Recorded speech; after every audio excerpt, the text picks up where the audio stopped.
Good morning. Good morning.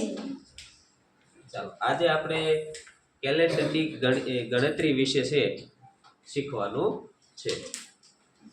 તો સૌપ્રથમ કેલેન્ડરની ગણતરીમાં બેઝિક માહિતી જે આવે છે એના વિશે આપણે થોડી માહિતી મેળવીશું. શું કેલેન્ડરની ગણતરી કઈ રીતે કરવી, મહિનામાં દિવસો કેટલા આવે, વર્ષમાં કેટલા દિવસો આવે, આ બધું છે એ આપણે પહેલા જોવાનું છે. બરોબર? અઠવાડિયામાં કેટલા દિવસો આવે, પખવાડિયામાં કેટલા દિવસો આવે. તો સામાન્ય ગણતરીથી આપણે ચાલુ કરીશું. ચાલો જોઈએ એમાં પેલું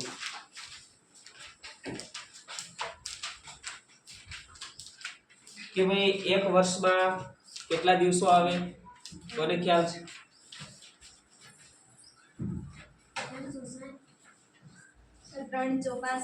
એક વર્ષમાં કેટલા દિવસો હોય છે?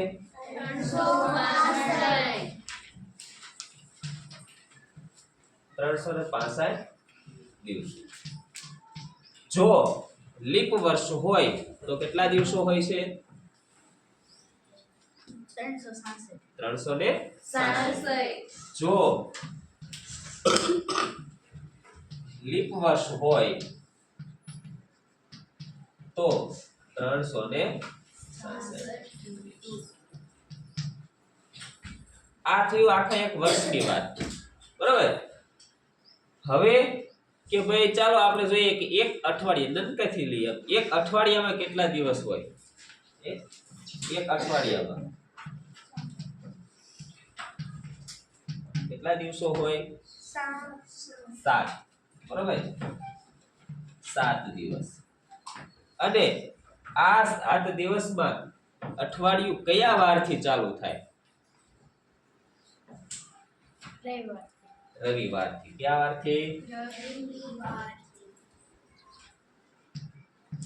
પહેલો વાર રવિવાર. આ થઈ અઠવાડિયાની 7 દિવસની વાત. હવે આવ્યા પખવાડિયું. એક પખવાડિયું. એક પખવાડિયામાં કેટલા દિવસો હોય છે? વિકલ્પ 15 દિવસો હોય છે. 15 દિવસનું એક પખવાડિયું હોય છે. બરોબર? હવે આવ્યો મહિનો. એક મહિનામાં કેટલા દિવસો હોય છે? 30.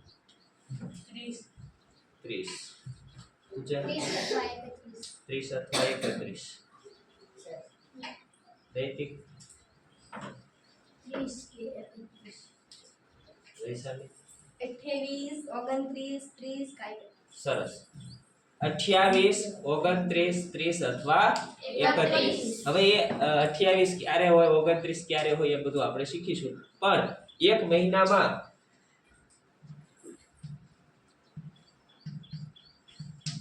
28, 29, 30 અને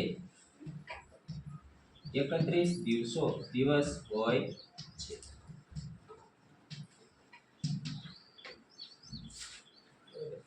ખાસ આપણે લીપ વર્ષ જોવું હોય ત્યારે કયા મહિનાની ધ્યાન રાખવી પડે?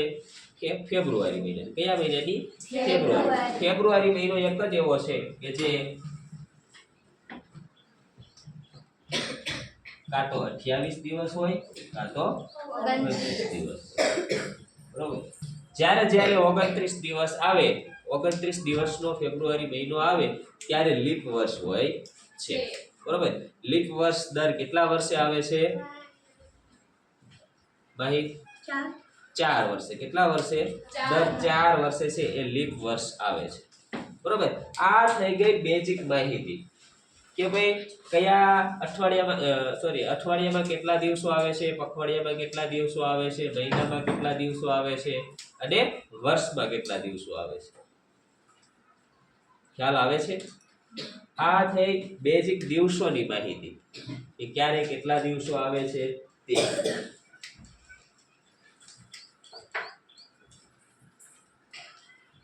હવે આપણે જોઈશું વધારાના દિવસો. શું જોઈશું? વધારાના દિવસો. ચાલો આ પેલા છે ને સેજ નોટ કરી લો બુકમાં ફટાફટ.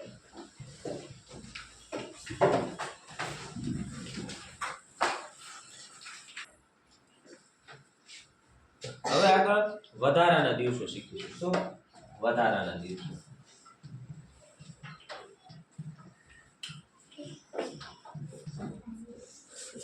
વધારાના દિવસો. તો વધારાના દિવસ એટલે શું? તો કે કોઈ પણ સમયગાળાના કુલ દિવસોને 7 વડે ભાગવાના. અઠવાડિયાના કેટલા દિવસ હોય? 7. તો 7 વડે ભાગવાથી જે શેષ મળે છે તેને આપણે વધારાના દિવસો કહીશું. હવે કેવી રીતે શેષ મળે? તો જોઈએ, માનો કે ઉદાહરણ તરીકે કોઈ એક મહિનો લઈ લ્યો, બરોબર? દાખલા તરીકે જાન્યુઆરી મહિનો લઈ લ્યો આપણે. જાન્યુઆરીમાં છે એ કેટલા દિવસો હોય છે? 31 દિવસો હોય, બરોબર? હવે આ 31 દિવસને આપણે કેટલા વડે ભાગવાના છે? 7 વડે. કેટલા વડે? કારણ કે અઠવાડિયામાં કેટલા દિવસ હોય છે? 7. તો 31 ભાગ્યા 7. ચાલો ભાગાકાર લેવાનો છે. 7 4 28.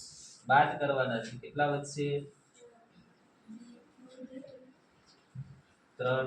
બરોબર? અહીંયા 10 લીધો છે એટલે 2 માં 2 જાય તો 0. એટલે આમાં કેટલા વધારાના દિવસો મળે છે? 3 વધારાના દિવસો મળે.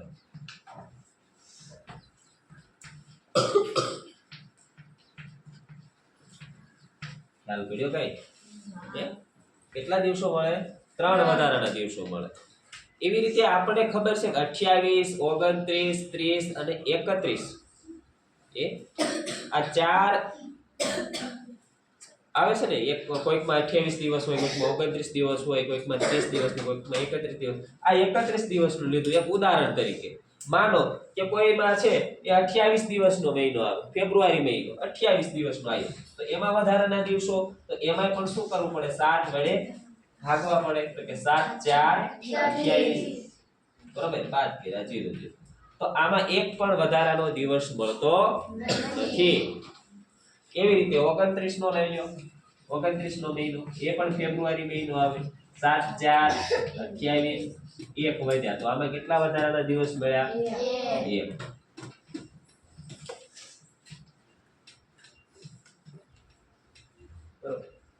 હવે એક 30 નો લઈ લો. ચાલો એને પણ 7 વડે. બરોબર? 7 4 28. 30 માંથી 28 જાય તો 2. કેટલા દિવસો મળે વધારાના?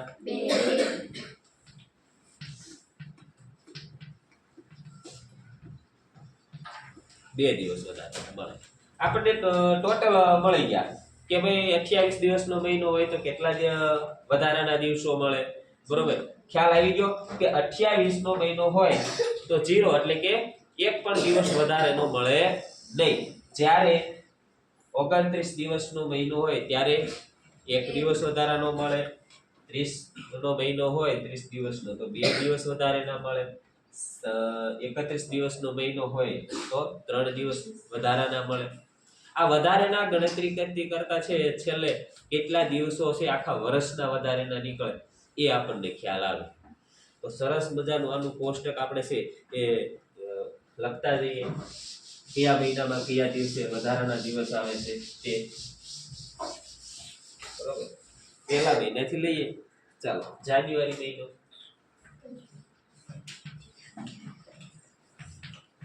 જાન્યુઆરી મહિનામાં કેટલા દિવસ હોય? 31 દિવસ હોય. બરોબર? વધારાના દિવસો કેટલા મળે? ચાલો 3.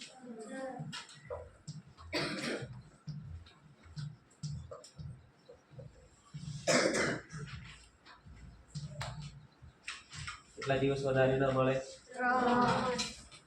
31 આવે એટલે કેટલા દિવસ વધે? 3. બરાબર? હવે આવ્યો ફેબ્રુઆરી.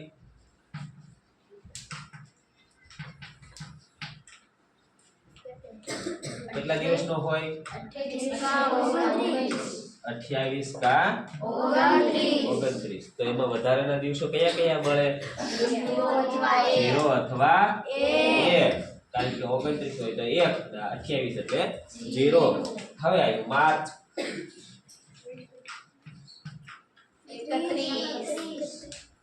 31 દિવસ કેટલા વધારેના મળે? ખ્યાલ છે 3, બરોબર. ચાલો હવે આવ્યો એપ્રિલ. 30 દિવસનો મહિનો કેટલા દિવસ વધારેના? 2 દિવસ, બરોબર. હવે આવ્યો મે કેટલા દિવસ? 31 વધારેના દિવસો 3. મે પછી કયો મહિનો? જૂન કેટલા દિવસો વધારેના? 30 દિવસનો મહિનો વધારેના કેટલા દિવસો? 2. પછી કયો મહિનો આવે? જુલાઈ કેટલા દિવસો? વધારેના દિવસો 3, બરોબર.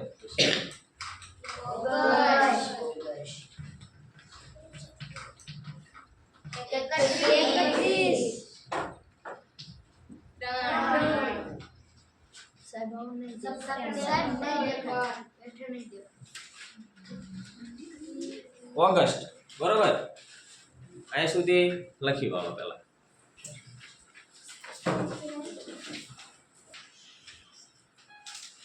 ત્યાર પછી કયો મહિનો? સપ્ટેમ્બર કેટલા દિવસનો મહિનો હોય? વધારેના કેટલા દિવસો હોય? 2. પછી ઓક્ટોબર કેટલા દિવસ?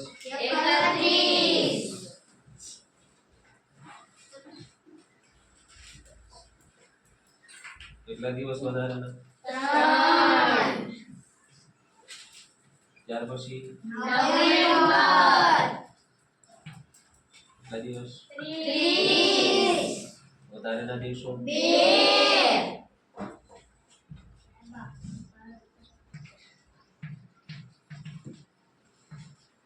ડિસેમ્બરમાં વધારેના દિવસો 3. ખ્યાલ આવ્યો? ચાલો લખી વાળો ફટાફટ. વધારાના દિવસોમાં હવે આપણે આગળ જોઈએ તો વર્ષ માટે વધારાના દિવસોની ગણતરી કરવાની. તો હવે આ તો આપણે મહિનામાં લીધા કે આ મહિનામાં કેટલા દિવસો વધારાના દિવસો આવે છે. હવે આખા વર્ષનું લેવાનું છે. તો પહેલા લઈશું સામાન્ય વર્ષ, બરોબર. સામાન્ય વર્ષ માટે વધારાના દિવસો. સામાન્ય વર્ષમાં કેટલા દિવસો આવે કુલ? 365. હવે 365 દિવસ વધારે ના આવે તો એને પણ આપણે કેટલા વડે ભાગીશું? 7. બરોબર. 7 5 35. 7 2 14. જો 52 અઠવાડિયા કેટલા? એ આખા અઠવાડિયા 52. એક દિવસ વધારાનો કેટલા દિવસ? 1 દિવસ. આપણને કોઈ પૂછે કે સામાન્ય વર્ષમાં વધારાનો દિવસ કેટલો? તો કે 1. કેટલા દિવસ? 1. તો એવી જ રીતે છે એ લીપ વર્ષમાં. લીપ વર્ષ કેટલા દિવસનું હોય છે? 365. એક દિવસ વધ્યો તો ઓલા પણ 1 દિવસ વધી જાય. પણ આપણે જોઈ લઈએ, ગણતરી કરી 366 થઈ ગયા 7. 7 5 35. એક વધ્યા પછી ઉતર્યા 6. 7 2 14. કેટલા દિવસ વધારેના? 2. એટલે કે આમાં કેટલા દિવસ વધારેના મળે? 2 દિવસ.